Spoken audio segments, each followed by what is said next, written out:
తూర్పుగోదావరి జిల్లా మండపేటలో ఆక్రమణల తొలగింపుపై ఎమ్మెల్సీ తోట త్రిమూర్తులు తీవ్ర విమర్శలు చేశారు. పుష్కరాల పేరుతో ఎమ్మెల్యే వేగుళ్ల జోగేశ్వరరావు ఆస్తుల పరిరక్షణ కోసమే ఆక్రమణల తొలగింపు చేపట్టారని ఆరోపించారు. ప్రభుత్వ అధికారులు ప్రభుత్వం తరపున పనిచేయాలి, కానీ ఎవరికీ ఊడిగం చేయొద్దని వ్యాఖ్యానించారు. ఎప్పుడూ తమ నివాసాలను కూల్చివేస్తారనే భయంతో 5 రోజులుగా స్థానికులు ఆందోళనకు గురయ్యారని చెప్పారు. పేదలేళ్లను కూల్చివేసి పసిపిల్లలతో సహా కుటుంబాలను రోడ్డును పడేశారని తోట త్రిమూర్తులు ఆరోపించారు. ఈ ప్రెస్ మీట్ ఇక్కడ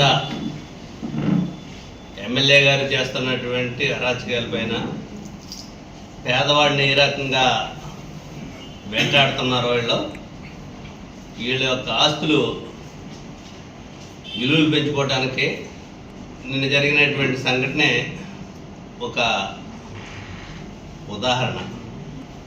ఎక్కడో కాలగొట్టు మీద ఉన్నటువంటి ఇల్లు తీసేయడానికి, పెద్దకాల దగ్గర ఇల్లు తీసేయడానికి దుర్మార్గమైనటువంటి ఆలోచన చేసి ఇప్పటి నుంచో ప్రయత్నం చేస్తున్నటువంటి విషయాలు ఈ పట్టణ ప్రజలందరికీ తెలుసు. గతంలో ఒకసారి ప్రయత్నం చేసి వాళ్ళకి ఏ అయితే పొలాలు ఉన్నాయో వాటిని మెయిన్ రోడ్డు మీద తీసుకురావడం కోసం అప్పట్లోనే ప్రయత్నం చేశారు.